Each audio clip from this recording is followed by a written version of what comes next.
When the news happens, it happens here. And really important breaking news. Breaking news this morning. On TV, radio and online, the news starts here on Britain's Newsroom. All the biggest stories and the answers that you need from across the UK and beyond. Join Britain's Newsroom from 9:30 on GB News. The People's Channel, Britain's news channel. Join me, Patrick Christie's Monday to Friday, 3 till 6. We tackle the day's news agenda like you've never seen before. It's high tempo, high octane, the most controversial topics and the best guests. You will not be able to take your eyes and ears off it. I'm not afraid to ask the questions that you really want answered. 3 till 6 p.m, Monday to Friday on GB News, the People's Channel, Britain's news channel. People in Britain, they love free speech, but they also love fair play. I don't care if I'm speaking somebody from a trade union, from the Labour Party, somebody from the SNP. And I think the viewers like to see that actually we can challenge one another, but in a positive way. We think we ask the questions that people want to ask, and often we ask the questions that we wanted to ask in Parliament but never got the chance to ask. So join us every Saturday, 10 a.m. till noon on GB News, Britain's news channel. It's all about family, being in people's living rooms, all the interaction and getting to know who our viewers and listeners are. When I was young, my dad used to say, "Nana, stop arguing." I wanted an outlet that would enable me to give my opinion. People are going through a really hard time right now, and I know that you don't feel like you're being listened to by the establishment. I came to GB News because it's the People's Channel, and I want the audience to have their say on the events of the day. We're dynamic. We do something different. Democracy shows that the wisdom of the nation is in its people. I get to travel to find out what the story is from a personal perspective. The British people aren't fools. We know when we're not being told the full story. We've got to work out how Britain moves forward from this. It's the best country in the world. The establishment had their chance. Now we're here to represent your views. Britain's watching. Britain's watching. Britain's watching. We're proud to be GB News, The People's Channel, Britain's news channel.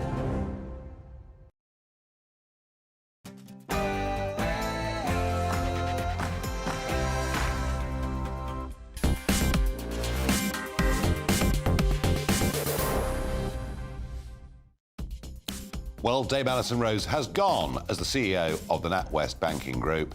Is it right that she resigned is our debate this evening. Personally, I think many more ought to go too. All of that comes up in just a few minutes with a great range of guests. But first, let's get the news with Polly Middlehurst.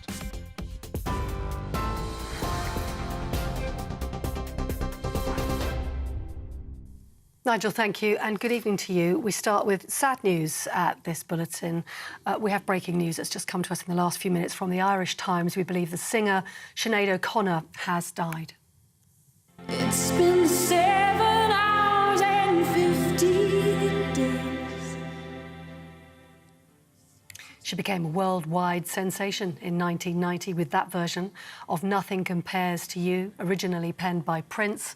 It was declared the world's #1 single of the year at the Billboard Music Awards. It's a developing story. More as we get it, but that news just into us. Sinead O'Connor has died. She was 56 years old. Well, the other big news today is that the Hollywood actor Kevin Spacey says he is grateful to the jury, and he's also humbled after being found not guilty of sexually assaulting 4 men.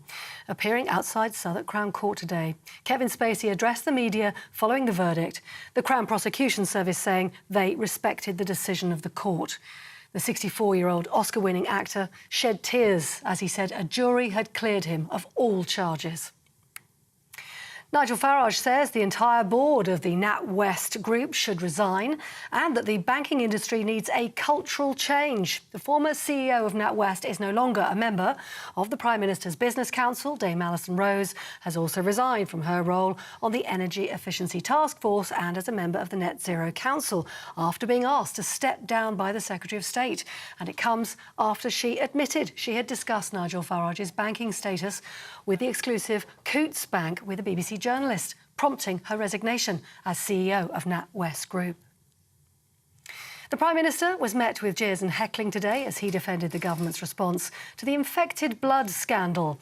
Whilst giving evidence to the inquiry, Rishi Sunak said he didn't personally see a letter in 2020 preparing for the possibility of paying compensation to victims. Over 3 years and still no concrete compensation framework in sight and no information about that, what it might look like. Is that good enough? I think what I'd say is, of course, people want to see.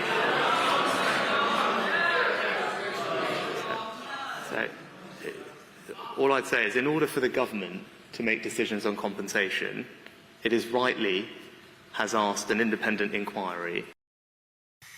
A consultation on train ticket office closures, which was due to end today, has been extended now to the 1st of September. Train operators unveiled proposals earlier this month for multiple closures of the offices after the Transport Secretary Mark Harper urged them to cut costs. The plans have been criticised by groups representing passengers and the RMT. And lastly, 6 people have been injured after a crane collapsed in the middle of New York. If you're watching on TV, take a look at these pictures of this construction crane, which caught fire high above the west side of Manhattan. It lost its long arm, which then smashed against a nearby building, and it dangled hundreds of feet above the street before breaking off and plummeting to the pavement below as people ran for safety. Luckily, nobody was killed. Some windows were smashed, but that was it.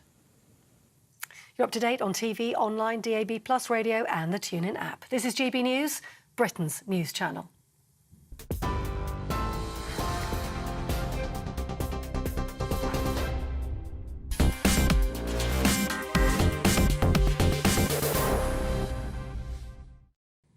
Good evening. Let's have a quick recap, shall we, of the last 24 hours.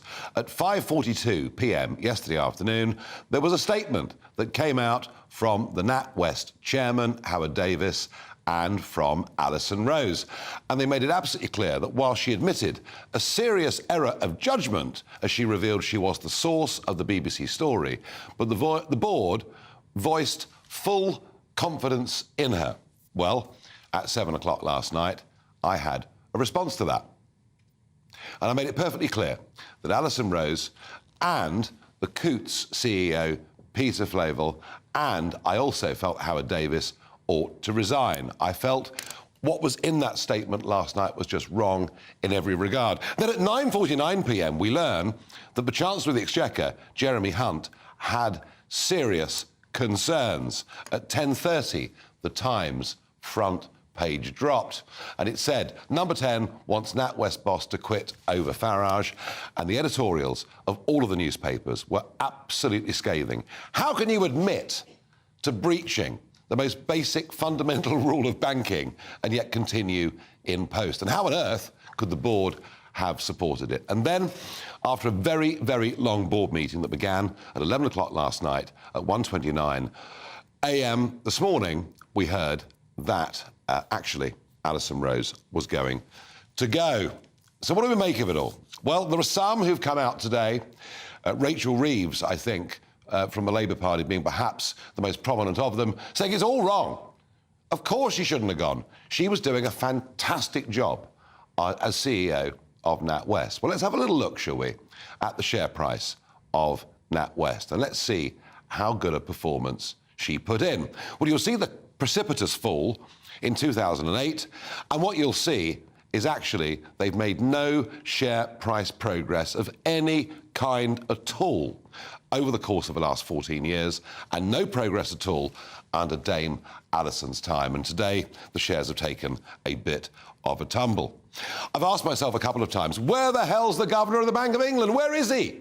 But of course, the truth is, despite the fact that organisations since 1694 used to run the City of London and the banks, in Blair's time, that was all given away to tick-box bureaucrats based in a building down in Canary Wharf. And talking of them, I can't see what really that the FCA have been much use, prompting Philip Davis, Conservative Member of Parliament from Yorkshire, to write to Mr Rathie, who is the boss of the FCA. And the nub of what he says is the chairman of NatWest, Sir Howard Davis, on finding out about this breach of confidentiality, said that he still retained confidence in Dame Alison until the public pressure forced her out. Is someone who learned about a serious breach about his chief executive, yet still happy for her to continue in post, a fit and proper person to be chairman of a bank regulated by the FCA? And what action do you propose to take? Philip Davis, don't hold your breath for an answer. I'm astonished that it's just Dame Alison that has gone so far. I think more need to go. I think the whole board, frankly, made a stupendous error last night. Either way, what my case has done is to lift the lid off a problem that was there anyway. And I suspect this problem is much bigger than anybody realises.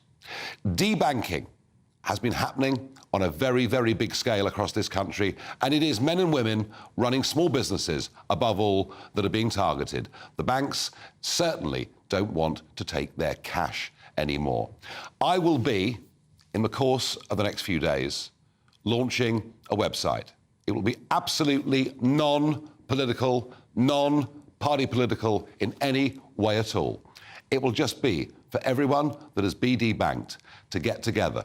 I'll be asking you for your details. I'll be asking which bank got rid of you. I'll be asking whether any reasons were given.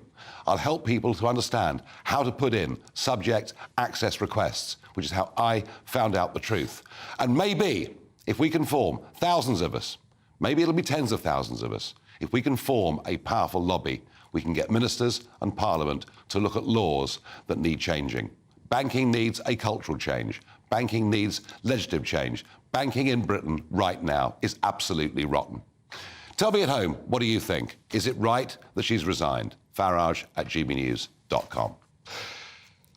I'm joined by Kwasi Kwarteng, former Chancellor of the Exchequer. Kwasi, is it right that she's gone? Absolutely. I mean, I was surprised at the statement last night, as you were, when essentially the chairman said she did something very wrong, but we fully support her. In fact, as you pointed out, what she did was the worst thing pretty much a banker can do, apart from run off with the funds yourself. To breach client-customer confidentiality in that way is an absolute no-no. And it was very surprising, having admitted that she did that, that they supported her. Very surprising. And we've got a CEO of Coutts, who, of course, endorsed my removal, my exit, as they called it, from the bank on political grounds, not economic grounds. We've got Howard Davis, whose job is to manage the governance of the bank, and that must be called into question. We still own 39% of this banking group. You know, billions of taxpayers' money, 45 billion in total was initially pumped into this. Are we getting value for money? Well, look, I think that they've got questions to answer. I think the fact that you had to get a subject access request to expose the fact that what they said was completely wrong, was porkies, essentially, that was the nub of the issue. Because they'd said one thing, and you found out that they were it was completely different. And actually, to read the text, as I did, of your subject access request, what they'd said about you, I mean, it was horrendous. Extraordinary. You were racist, you're this, you're that, it was appalling. And I think the fact that you actually pursued that was critically important to this whole story. And as you've pointed out, it's a much wider story than just you or some MPs or political people. It's about small business people. I got in my mailbag a number of people who run very successful small businesses who've had exactly the problem. I mean, there are two angles here, I think. I mean, forget the PEPs for the moment, although I'm going to be talking to Royston Smith MP in a moment. But you've got the cultural problem, which is banks are becoming political, banks are becoming moral arbiters. That's right. And I hope Andrew Griffith read them the Riot Act today. No, I think he would have done. On that point. But the general debanking point, as an MP, Surrey MP, how aware of this have you been? I haven't been aware of it at all, actually. I mean, really? It's something that bubbles in the background. And my constituency is a great constituency for small business. Lots and lots of people run businesses. And they've all said to me that they've had problems before. But this deliberate debanking because of what views you may have or because of things that you're associated with, that's something that's new. And I think what you did was actually shine a light on something that's very, very troubling. Because whatever your political views, you know, people don't agree with everything I say, people don't agree with everything you say. But I think there's a general sense of fairness that you should be able to get a core service regardless of your political affiliations or views. I mean, Kwasi, we used to have, cut to the end game on this, we used to have the right in this country, the fundamental right to a bank account. And you and I both know as each year goes by, and as things become more digitised, and I still think cash plays an important role. Yes, it does. But you can't really live without a bank account. That right went when the post office was privatised. Yes. That right exists in our neighbouring, France, Germany, countries like that. Should we reinstate somehow the I think we've got to look at that. I think, as you've pointed out, you can't get very far in the modern world without a bank account. You know, you're always being asked bank details. You're always being asked, how do you get your wages? How do you actually survive? And the idea that people deprived of that, I think is wrong, for arbitrary reasons, for reasons to do with woke culture, whatever it might be. And actually, what I find, a thought experiment I find interesting, is that if you'd been Jeremy Corbyn, and for whatever reason, he'd been deprived for political grounds of a bank account from his bank, this would have been an absolute outcry. And rightly, people would have been furious that this could happen in Britain. And actually, when I talk to people about this, they say, well, we didn't think that this could happen in Britain. Yeah. This is the sort of thing you read about in Soviet times or China or all of this. And I think it really stirs people's indignation. Final thought on this, if I may.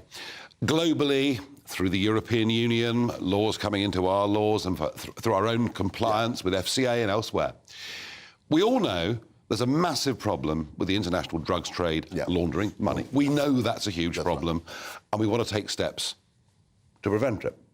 I think the anti-money laundering legislation that has been put in place in this country has become a sledgehammer to miss the nut.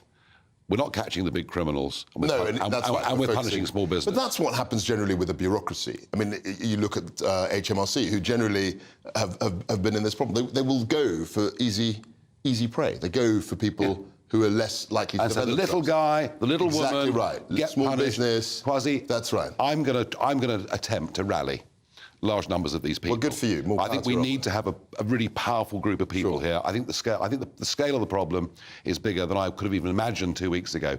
But how do we get change? Well, I think what you say is the right approach. I think when you get galvanised people, you get thousands of people, because this problem is much bigger than I or you anticipated.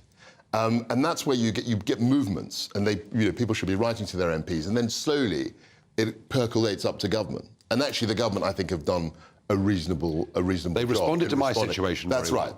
They have, Yeah. and they didn't have to do that. No. And in many instances, they haven't. In the past. But I think over the last couple of weeks, they've done well. And I think Alison Rose, they were right. Cabinet ministers, I think, were briefing yesterday. There was no way she could stay. No. I mean, any bank clerk who'd done that would have been sacked immediately. No, So the idea that she could get away with that, I think, was, again, hit against people's sense of fairness. Kwasi Kwarteng, absolute pleasure to have you on the show. Now a case that is genuinely shocking. Royston Smith is a Conservative Member of Parliament for Southampton Itchen. Royston Smith is a great citizen and a winner in the past of a bravery award. And I caught wind this morning of the fact that Royston Smith had been chucked out of TSB Bank and finished up with his money frozen. Surely, Royston Smith, this cannot be true. Well, you wouldn't think so, Nigel, would you? But this has been going on since April 22, when I first wrote to Robin Bullock, who is the chief exec of TSB. I've written to him now a further 4 times, so 5 times in total. And he has not had the common courtesy or decency even to acknowledge my letters. I've had some replies from their public affairs people from time to time. But the last twice that I wrote to the chief exec, I demanded my money back. I said that I would hold him personally responsible, and I said I would take legal action. And Nigel, do you know, he didn't even reply to that letter. So they have now been sitting with my money in their bank for over a year. This is absolutely disgusting, Royston. I mean, by the way, the chief executive of the CEO of Coots hasn't responded to my 3 letters, so I do understand that. So your money's literally been frozen. Yeah, what happened was when they finally kicked me out without explanation, and I went to the Ombudsman, they were worse than useless. They're supposed to do their investigations within 8 weeks. They didn't bother. Months passed. I complained to them, and they apologised and offered me £75, which I refused, and asked them just to get on with the job. But by the time they threw me out, they sent me a cheque, which by the time I could find anyone that would bank me had expired. So I went back to them with a copy of the cheque with all the details, and I asked them, could they reissue it? I asked them to do that in April. I asked them again in June. I followed your lead, Nigel, and I put in a subject access request last week. Nothing has been replied. But today, after I tweeted, I did get something, an email from their public affairs department, which said, further to the complaint you highlighted on social media this morning, I'm getting in touch to offer a telephone call with you to discuss how we can resolve the issue. My tweet wasn't a complaint this morning. My tweet was the last of a 15-month complaint where I've been trying to get my money back from TSB, and Robin Bullock, the chief exec, hasn't even had the courtesy to respond. Well, I would speculate, Royston Smith, if it can happen to you, it can happen to any of your constituents. I'm going to invite you, Royston, when I get this campaign up and running, a completely non-party political campaign up and running to defend the rights of those that have been debanked across this country. I'm going to invite you to join me and help me, because you know what it's like, this desperate feeling that you've been through over the course of the last year. Extraordinary story. Thank you for sharing it with us, and I hope you get some satisfaction with this phone call. Royston Smith MP, thank you for joining us. Well, I have to say, the whole thing, it just, doesn't it? The more we learn about all of this, the worse and worse it gets. I genuinely believe I've lifted the lid here on something very, very big. In a moment, some more examples of people who have been callously and wrongly debanked. This is, I promise you, a major national scandal, and we're going to do something about it.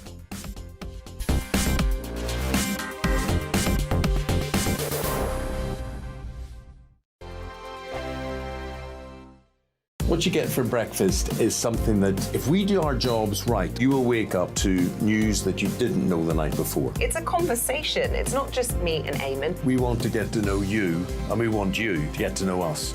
From 6, it's Breakfast with Eamon and Isabel. Monday to Thursdays on GB News, Britain's news channel. Westminster is going around in ever-decreasing circles, followed by the media. Britain is broken. How on earth did we get into this mess? But more importantly, how do we get out of it? Join me at 7 p.m, Mondays to Thursdays on Farage, here on GB News. We will have open, rational debate. We've got to work out how Britain moves forward from this. Join us here on GB News, the People's Channel. Britain is watching. When the news happens, it happens here. And really important breaking news. Breaking news this morning. On TV, radio and online, the news starts here on Britain's Newsroom. All the biggest stories and the answers that you need from across the UK and beyond. Join Britain's Newsroom from 9:30 on GB News. The People's Channel, Britain's news channel. Join me, Patrick Christie's, Monday to Friday, 3 till 6. We tackle the day's news agenda like you've never seen before. It's high tempo, high octane, the most controversial topics and the best guests. You will not be able to take your eyes and ears off it. I'm not afraid to ask the questions that you really want answered. 3 till 6 p.m, Monday to Friday on GB News, the People's Channel, Britain's news channel. People in Britain, they love free speech, but they also love fair play. I don't care if I'm speaking somebody from a trade union, from the Labour Party, somebody from the SNP. And I think the viewers like to see that actually we can challenge one another, but in a positive way. We think we ask the questions that people want to ask, and often we ask the questions that we wanted to ask in Parliament but never got the chance to ask. So join us every Saturday, 10 a.m. till noon on GB News, Britain's news channel. It's all about family, being in people's living rooms, all the interaction and getting to know who our viewers and listeners are. When I was young, my dad used to say, "Nana, stop arguing." I wanted an outlet that would enable me to give my opinion. People are going through a really hard time right now, and I know that you don't feel like you're being listened to by the establishment. I came to GB News because it's the People's Channel, and I want the audience to have their say on the events of the day. We're dynamic. We do something different. Democracy shows that the wisdom of the nation is in its people. I get to travel to find out what the story is from a personal perspective. The British people aren't fools. We know when we're not being told the full story. We've got to work out how Britain moves forward from this. It's the best country in the world. The establishment had their chance. Now we're here to represent your views. Britain's watching. Britain's watching. Britain's watching. We're proud to be GB News, the People's Channel, Britain's news channel.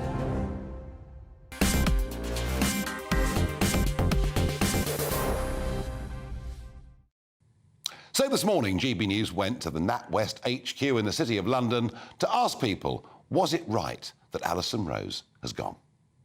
Do you think it was right for Dame Alison Rose to resign as head of NatWest? Definitely. Disgraceful. Yeah, disgraceful. Don't really have an opinion, but probably.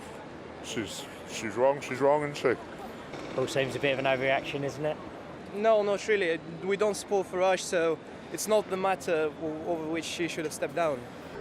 Yeah, anybody that leaks I think anybody that says anything about a personal bank account, it's over, isn't it? Well, that's not, it's personal, isn't it? No, I don't think it's that I don't think it's that grave an error, in my opinion. I think, well, she was caught lying, so she has to go. You don't have a bank account in NatWest, do you? I closed it because of their behaviour. They are appalling, and the whole board should go. No, I don't think that's okay, but as a customer of NatWest, I am happy with them. I think the penultimate chat was very much in my camp. But there we are. That was our quick snapshot on the streets. And I've said this over the last few days. I've just been completely overwhelmed by the inbox that I've had over the last couple of weeks and by some of the stories. I mean, here's one here. You know, my daughter had a NatWest bank account closed in April, left her no access to money. NatWest did not care, and she was told to go to a food bank. I find it absolutely extraordinary. Another one here. After banking with NatWest for 20 years, all of my accounts were closed without explanation. They were closed on a Friday afternoon at the end of the month. The advice of the bank was to borrow money from friends and family, despite holding money in my own accounts. Folks, I promise you, this is a big national scandal. Well, I've said before, this is non-party political. And joining me is Lloyd Russell-Moyle, Labour MP for Brighton Kemp Town, and PEP. He's a politically exposed person. It means he may well be the front for some huge Colombian drug-running gang living in a £50 million mansion in Kensington and having a chauffeur-driven Rolls-Royce. I do wish. I don't think you are, really, are you? Like, just, I mean, you know, you're somebody, you've gone into public life, you've had this PEP status attached to you. What's it meant for you? Well, a few years ago, the bank phoned me up and said, we're considering your bank staying with us. This was NatWest, but I've had it with other banks as well. Yeah. And they said, we want you to fill in detailed forms about who you live with, who you mix with, who gives you money. Who you mix with? You know, people who you're close to, Right. et cetera, et cetera. You know, kind of, so people who are, I guess, have some financial arrangements with. And they said, you've got to fill in this form. They sent the form to me, and it was already filled in by a staff member of an embassy somewhere else in London. They sent me someone else's form. And I wrote back to them saying, I'm not comfortable providing any details to you because clearly you don't have an understanding of data protection. Similar kind of case to what you've had, but at a much lower level. And they wrote back saying, well, if you don't provide us this information, your bank is going the way of the dodo. So in the end, I provided them some limited information that I had to. I've had a situation where I was on the board of a charity and another bank didn't want to open up an account with them because they said I was too politically exposed. In the end, the local charity said, we thought having you on the bank would be on the trustees would be an asset, but actually it's a disadvantage. Please leave the board. I've had people who have been my lodgers who have struggled to get bank accounts, and when I've written them letters saying they're lodging with me, you know, they do live here, it's made their life harder, not easier, because the bank says, oh, they're linked with you then, and that was Santander, for example. This is a big problem, but the bigger problem, I think, is that banks think that they have the right just to open and shut accounts willy-nilly, and really what we need, and what you've discussed, is to have a clear mandate that there needs to be a legal right to an account. You wouldn't take people's cash away.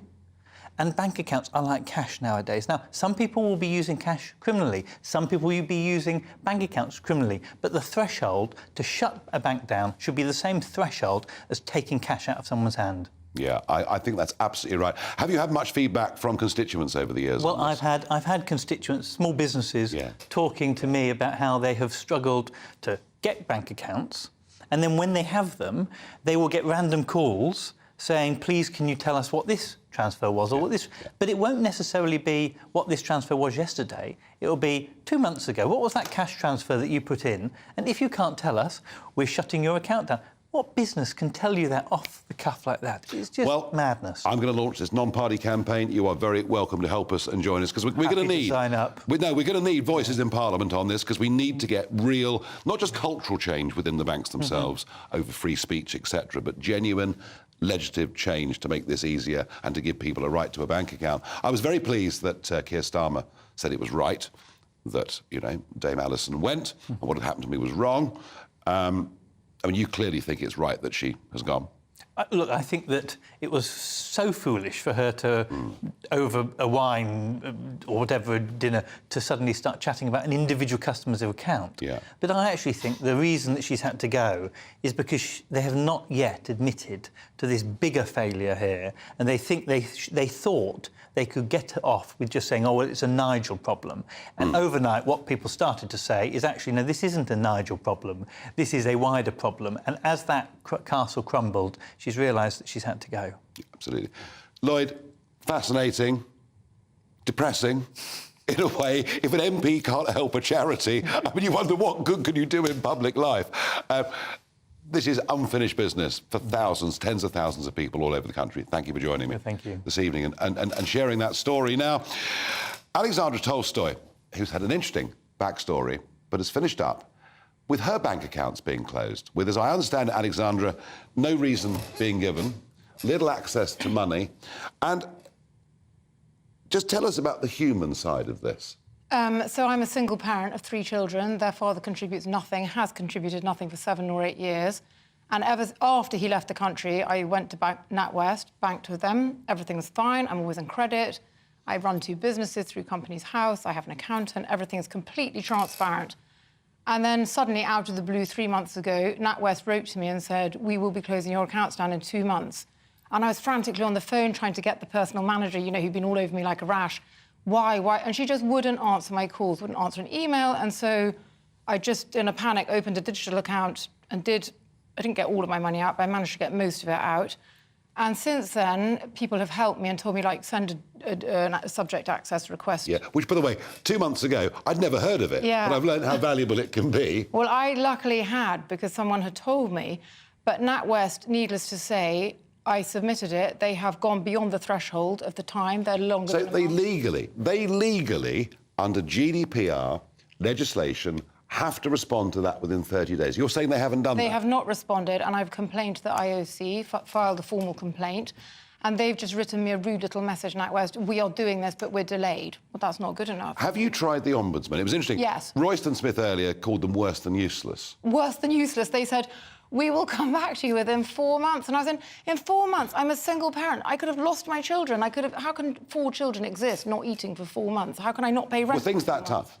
Right, because how do you literally exist in this society without a card, without a bank account? You know, I can't, even in our local co-op, you can't pay with cash. It just doesn't happen. And so, yes, I think it's absolutely... And still, NatWest, I then found out from a data company, WorldCheck, who supply most high street banks with their data, that they admitted that they just Googled me and claimed I lived in Monaco and was married to an oligarch. Well, I went, neither of these facts are true. And they went, OK, sorry, we'll delete all that.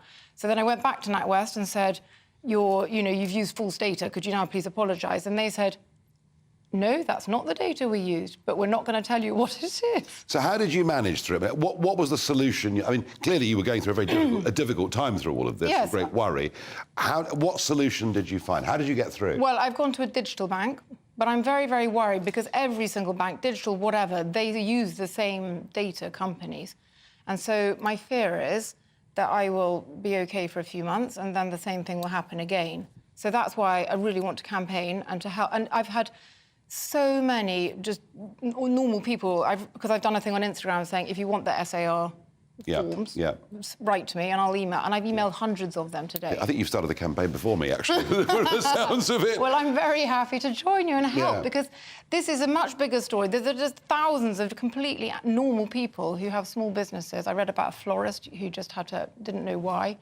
And it cripples your business. Not only that, you can't exist. I couldn't have got here tonight if I didn't have a bank account. And there is a sense of fear, isn't there? You get that letter from the bank.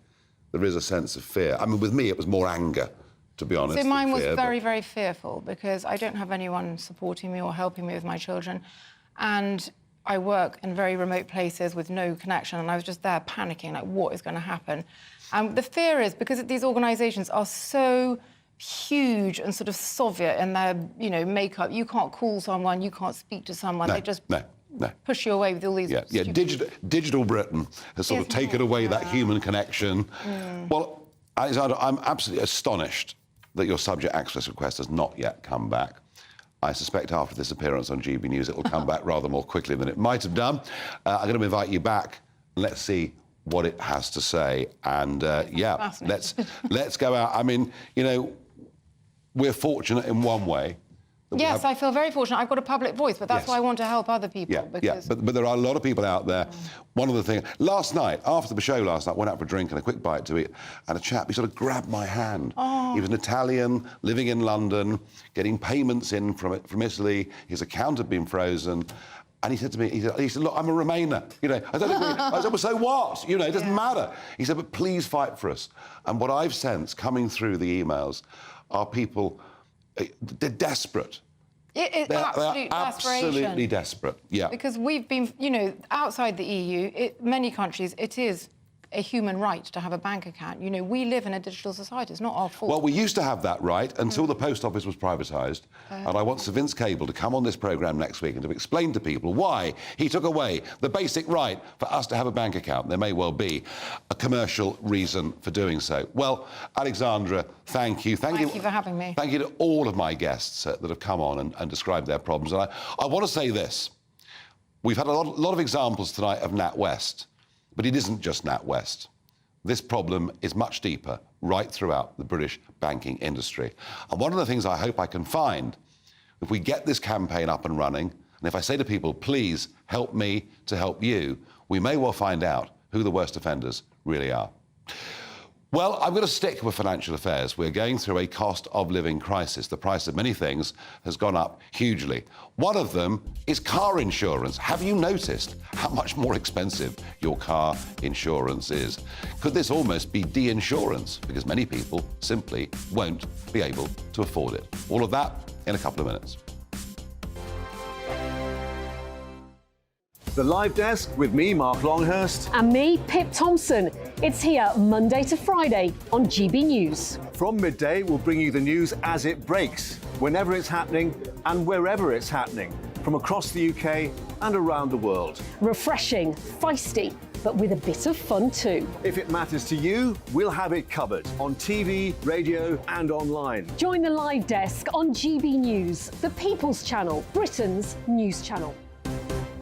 So Jubes and Kerr, we tackle the issues of the day with real, robust debate, both sides of the fence, battling it out with me in the middle with my forthright opinions and views. And often really interesting things happen because you start with a position and then by the end of the debate you find actually, well, I might not have thought about that one. What we need in this country is 2 new political parties. You should maybe think about doing a 2024 calendar. I'm Michelle Dewberry and I'm keeping you company right through until 7 o'clock this evening. GB News, the People's Channel, Britain's watching. Monday to Thursday, 9 p.m. till 11 p.m. Join me, Dan Wootton. I'll bring you the sharpest takes and hottest debates. Do you not believe in prison? I don't believe in prisons. I'm completely stunned. I guarantee you there'll be no spin, no bias, no censorship. I actually was personally quite offended by it. And no reason to go to bed. So I guess they've always been quite woke. That's Dan Wootton tonight on TV, radio and online. Monday to Thursday from 9 p.m. till 11 p.m. on GB News. The People's Channel, Britain's news channel. In a world of dull and predictable radio and TV shows.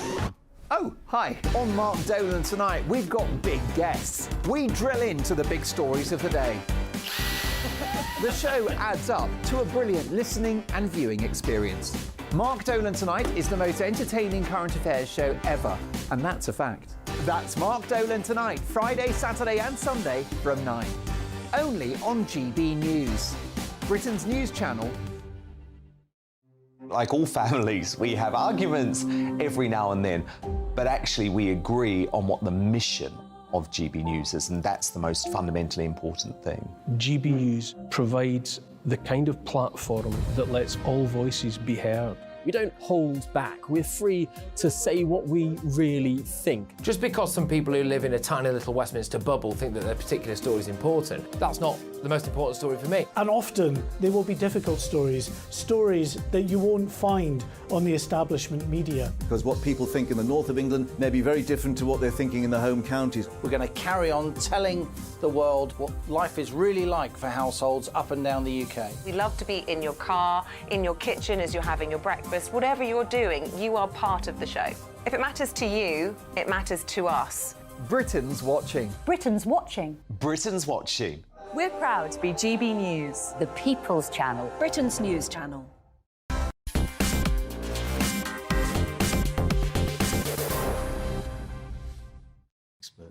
Well, we can't live without bank accounts, but equally, it's rather difficult to live without insurance, and particularly if you have a motor car, and there are 37 million of them on the road. Yes, they really are, Mayor Sadiq Khan. I know you don't like them, but a lot of us actually need motor cars. But something strange is going on in the motor insurance market, and Steve Smart is a solicitor and an expert in the insurance area. Steve, we've been having a look, and I've noticed it myself. You know, I use an insurance broker locally in Kent, you know, and I want them to try and find me decent prices, and I'm very happy to pay them a commission to do that work for me. And I'm getting these quotes saying, well, what do you mean? It can't possibly be that. And we're getting some of these case studies through, you know, car insurance renewal increasing by 84%. Some quotes that are just so high, they're ludicrous. But even if you operate competitively within the car insurance market, the rises over the last 2 or 3 years are huge. What the hell is going on? Well, it is actually quite bonkers. I mean, generally, as you said, that market is quite competitive because the product's quite commoditised. Lots of companies. Lots of companies. It's a commoditised product. But, I mean, I guess it's basically everything that's going on in the world at the moment. So second-hand car values have rocketed. I mean, you know, average sort of cheap cars gone up between 15 and 40% in just a few years. And, of course, all these things increase the payout an insurer has to pay in claims. So, if you're insuring a more valuable product, clearly the premium will rise. Yeah, and then around the back of that, you've got spare parts are also more expensive. There's also things that seem quite minor that are actually a little more than that. So you've got things like delays in getting parts, particularly tech parts with chips in and things. So if you have an accident and your car's off the road, you could wait. A serious chip. Yes, exactly. Shortage and worry, so I can see that that's fed in. Yeah, and then what happens in that situation is that delay, particularly if you've got a half-decent policy, will mean that you have to have a hire car for longer. So all of those things drive the costs up. I mean, there is one thing that is a kind of unusual phenomenon, and it's what I call sort of clustering. And what's happened, because motor insurance has become so expensive, particularly for young drivers, I mean, you're talking anywhere from £700 to £4,000 in some cases. It's absolutely crazy. What's happened is a lot of the youngsters, particularly on social media, have kind of grouped together in terms of information clouds, and they've sort of said, well, which cars are the best to buy, which are the cheapest to insure. So what happens is you get a lot of young people migrating to a vehicle type that's cheap to insure, and then unfortunately, because they're usually having the accidents, 2 years later they're the worst car to have. So the whole market is quite. And of course, the black box is offered to youngsters, isn't it? Yes, and that's you know, that's not without problems. I mean, I see a fair few claims problems with those, and particularly about people on the subject of bank accounts in your programme. You know, getting their policies cancelled. So let's do. Whoa! Well, for a second. okay. So we've talked about cancel culture in banking. Yeah. You're saying there is a risk of this growing within the insurance world too. Yes, I mean, there is that. So the insurance world is a little more subtle than that in terms of what's happened. So typically the process you go through is when you buy a policy, you answer a series of questions, and your insurer will screen you then. If they don't like the information you provide, they'll bump you, saying, usually as a generic comment, you don't meet our underwriting guidelines, so we can't insure you. But actually, that's the nice part of the equation. What's sort of slightly more sinister is that if you go ahead and buy the policy, and then most policies will lie dormant because the insurer has no need to deal with them anymore because you paid your premium. And then, you know, the problem will arise, which is what I deal with all day long, is when you have a claim. So the insurer will look at what you told them when you bought the policy. They'll cross-check that through various databases. There's the CFAS for fraud. You've got what's called the Claims Underwriting Exchange, which is like a data exchange between insurers. So if you've given false or inaccurate or not the right information, the insurer will very often, in the cases I see, just say, well, we're cancelling the policy. I mean, we got one here of a chap, you know, whose policy was cancelled because it came to light his name was on an anti-fraud database, this CFAS anti-fraud database. Now, I mean, clearly, if I'm an insurer, I don't want a convicted fraudster, particularly on my books. But equally, you know, if I've served my time in prison and come out and I want to drive a car, I need to get insured somewhere, don't I? Yes, I mean, you can do that. I mean, there are various carriers in the market that will deal with what's high-risk things. I mean, you see those things, actually, they're quite prevalent in, like, the travel insurance business. So every day on daytime telly, it's, you know, a high-risk, high sort of medical issue. And the same is for drivers. If you're a driver, you have to go to the right carriers, so insurers, and usually through a broker. But the problem comes when you haven't provided the right information when you buy, and then what happens is when you have a claim normally, the insurer will look at that information and say, you didn't tell us the truth or give us everything we need to know, therefore, without getting overly legal, our minds never met, so we didn't form the contract. And then you're in a major problem because you bought a promise thinking it would you look after you in hard times, when in fact you realise is nothing there. And then you have to spend a lot of time and money hiring people like me to sort the problem out, which is... And the other odd thing, proof of ownership. You know, we don't have a document that actually makes us a legal owner of a car, do we? No, and I've seen that quite a lot. I mean, there's all sorts of arbitraging between things like registered keeper, who's the owner, who's financing it, who's the main driver, and you see that quite a lot with young drivers with a concept called fronting, where your mum and dad buy a car, they say, well, we're the main drivers, but our son or daughter drives. So in fact, it's the other way round, and lo and behold, the child has an accident, and then before you know it, there's all sorts of, I mean, some of the evidential. But odd that we don't have an ownership document.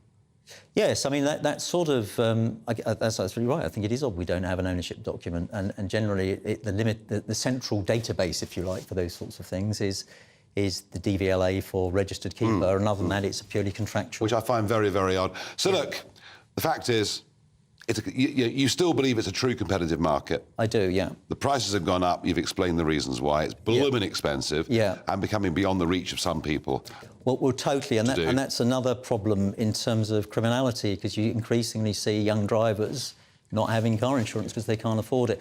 I mean, I think to be fair to the industry, because it's quite a cyclical market and it is generally competitive, once those lumps have come out of things like the supply chain and car production's back up, and the whole thing about electric vehicles is about to get a bit more momentum behind it, but I think things will settle down. Premiums have historically been very expensive for young drivers, but I mean, I've personally had quite a shock recently. Sort of boring guy in the insurance industry and a lawyer, and my premium's gone up by 40% for doing nothing, and I've had an accident for 25 years, sort of thing. Wow. But final thought, maybe the good news here is I'm not going to get de-insured for not aligning with the values of the insurance company. No, that's actually pretty rare. To stand up for the industry, if there's a problem, they normally screen you out early by asking you a question, so you never know that you haven't got coverage. But I've very rarely come across a case where somebody said, we don't like you, we're not going to... we're going to cancel your policy, because, as they say, what they'll normally do is once they've sold you the policy, which they're completely free to refuse, what they'll usually do is they'll leave it dormant until you have a claim, and then they'll look at you. And they'll look at, did you tell us the truth? When you and is there any small print in there? I mean, I don't know anyone normal that's not in the legal world, if you like, that reads an insurance policy, because it's 50 pages of gobbledygook that you... I know. No, you're absolutely right. Steve, thanks for joining us on that subject. And Steve's right, we should all read the small print, including the small print, of course, of what we have with our banks. We're stuck in the privacy policy. They have the right, if they want, the right to check our social media. The What the Farage moment, it's about Manston, the holding centre, and an FOI has shown that 15,000 quid has been spent on Xboxes, PS4s and Nintendos. And look, this argument goes round and round and round. Manston is supposed to be somewhere where people only spend a couple of days. Why we're spending all this money on games, I don't know, you don't know, but I can promise you one thing, you won't be getting many migrant stories over the course of the next week, because with a test match starting tomorrow at the Oval, predictably, it's going to be wet and windy. In a moment, I speak to former Thames Valley Police Crime Commissioner Anthony Stansfield about a banking scandal in Reading, real hurt to small businesses, and his fear that we may not know the whole picture.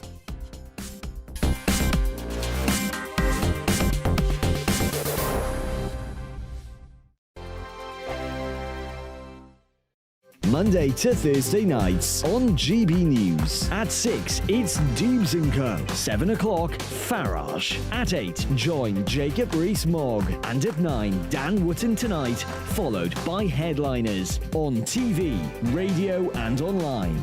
This is GB News. Now then, Lee Anderson here. Join me on GB News on my new show, The Real World, every Friday at 7 p.m, where real people get to meet those in power and hold them to account. Every week, we'll be hearing your views from up and down the country in the real world. Join me at 7 on GB News, Britain's news channel. Join me, Camilla Tominey, on Sunday mornings from 9:30, taking the politicians to task and breaking out of SW1 to see how their decisions are affecting you across the UK. Bursting the Westminster bubble every Sunday morning, only on GB News, the People's Channel. Britain's watching. Join us every night on GB News at 11 p.m. for Headliners, which is 3 top comedians going through the next day's news stories, which is exactly what you need, because when the establishment has gone crazy, you need some craziness to make sense of it. So join us 11 p.m. every night on GB News, the People's Channel, Britain's news channel. I'm Andrew Doyle. Join me at 7 o'clock every Sunday night for Free Speech Nation, the show where I tackle the week's biggest stories in politics and current affairs with the help of my 2 comedian panellists and a variety of special guests. Free Speech Nation, Sunday nights from 7 on GB News, the People's Channel, Britain's news channel. Every Sunday from 11, join Michael Portillo. There will be topical discussion, looking at the week before and the week to come. So kick back and relax at 11 a.m. on Sundays on GB News with me, Michael Portillo. GB News, the People's Channel, Britain's news channel.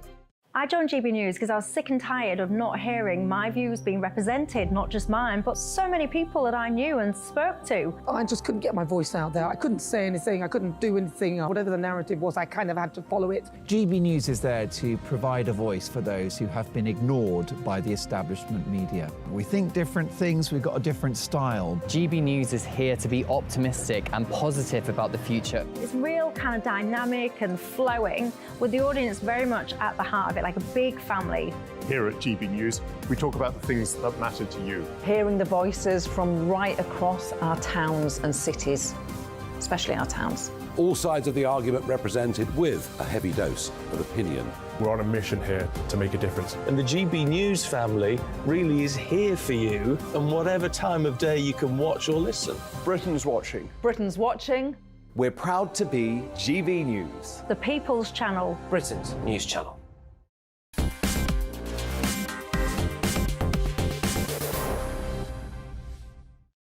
Now, tomorrow night, we have Farage at Large, and we're going to be in Bury, just south of Manchester.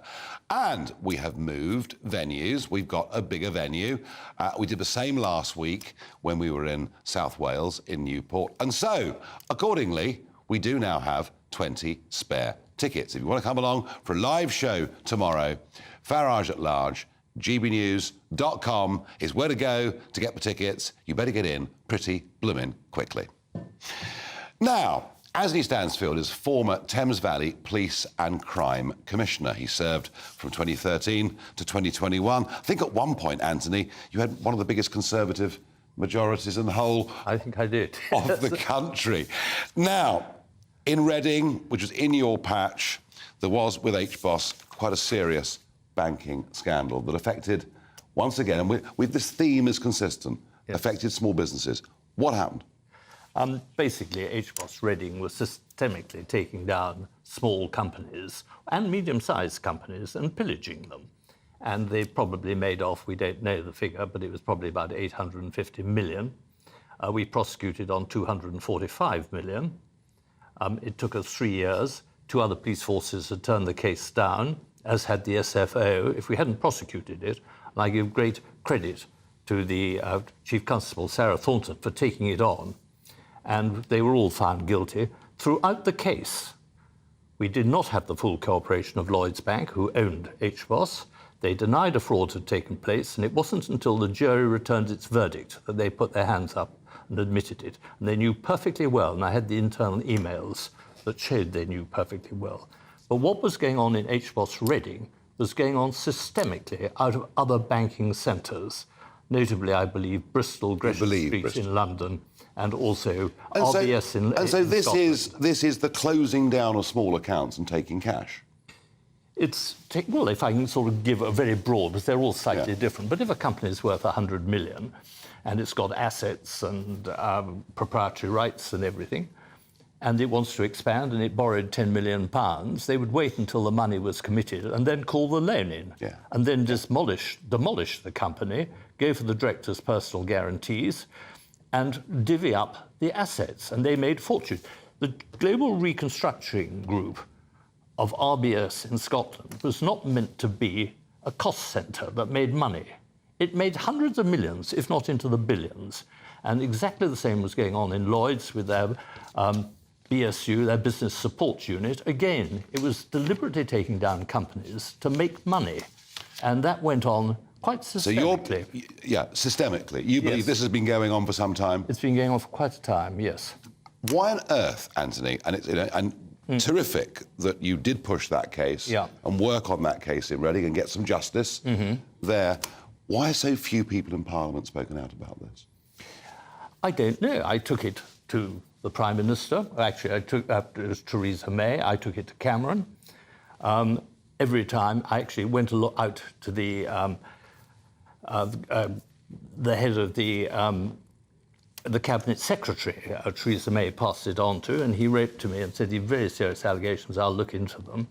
And I wrote him in a certain amount of details, and he wrote back to me and said, "I've taken advice on this, and I've been advised not to talk to you."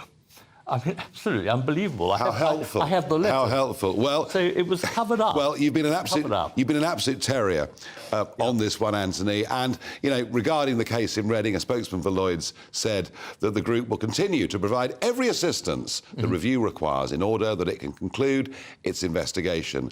And around Bristol, the Lloyd's banking group strongly denies any wrongdoing. Anthony, thank you for joining me on the programme. I'm sitting next to Jacob Rees-Mogg. Jacob, good evening. Good evening. She did go in the end. Happus won this morning. She had to. It was quite clear when we were talking last night that she had broken the cardinal rule of banking. I think you had Kwasi Kwarteng on earlier, who said that other than embezzlement, there was nothing more wrong that she could have done. No, absolutely. And when the statement came out of her admitting to being the source, it was obvious she had to go. And yet the board backed her. Weird, without getting the support of the major shareholder. So you then have Downing Street. Us? Yes, the British people. And Downing Street then said, well, we don't think this is such a good idea. And the board suddenly, in a panic... Oh, dear. Lots more of Jacob coming up on State of the Nation in a moment. But first, well, it's the first day of the test tomorrow. It's going to rain, isn't it? I know it is. The temperature's rising. Boxed Solar. Proud sponsors of weather on GB News. Hello there, welcome to your GB News weather forecast. I'm Craig Snell. Well, looking ahead to Thursday, for most of us it's going to be fairly cloudy, some outbreaks of rain too, but if you live in central and eastern parts it will feel fairly humid. So here's the situation as we end Wednesday. Got a huge area of low pressure really dominating proceedings and weather fronts bringing in bands of rain. And some of this rain will be quite heavy and persistent as we go through the course of the night, also bringing in quite a lot of mist and fog, especially across southern parts of the country. Also quite breezy too. The far northeast of Scotland here, actually, we will stay quite dry with some clear spells. So a little bit chilly here, temperatures falling down to around 5 or 6 degrees. But for the rest of us, a much milder night than of late. Temperatures not falling much lower than 15 or 16 degrees. So we do start the day quite mild, but also quite grey, murky and damp. But as the day goes on, we should see some improvements. It may well linger, though, down towards the very far south coast of England and also across Scotland. But elsewhere, some sunshine will develop, but that may well in turn trigger a few showers. But where we do see the sunniest skies, potentially over towards East Anglia and the Wash, we could see highs reaching here around 24 or 25 degrees. But elsewhere, if you do see the rain linger, it will feel a little bit disappointing for July. Then having a look at Friday and into the weekend, the weather is set to remain unsettled, a mix of sunshine and scattered showers, and all the time for most of us, temperatures remaining around average. The temperature's rising. Boxed Solar. Proud sponsors of weather on GB News.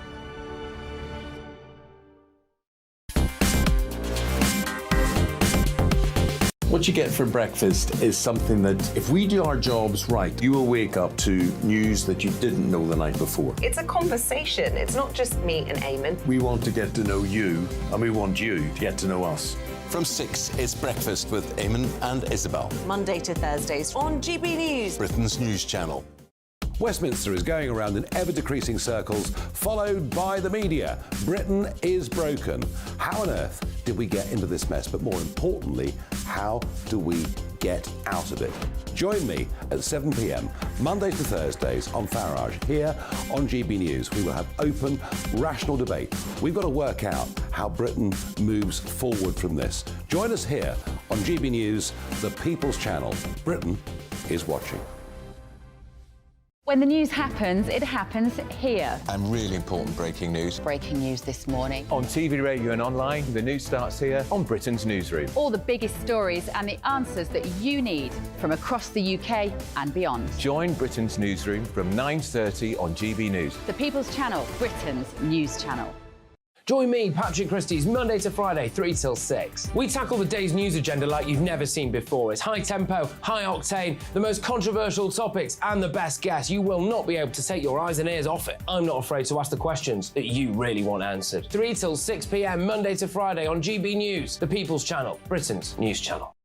People in Britain, they love free speech, but they also love fair play. I don't care if I'm speaking somebody from a trade union, from the Labour Party, somebody from the SNP. And I think the viewers like to see that actually we can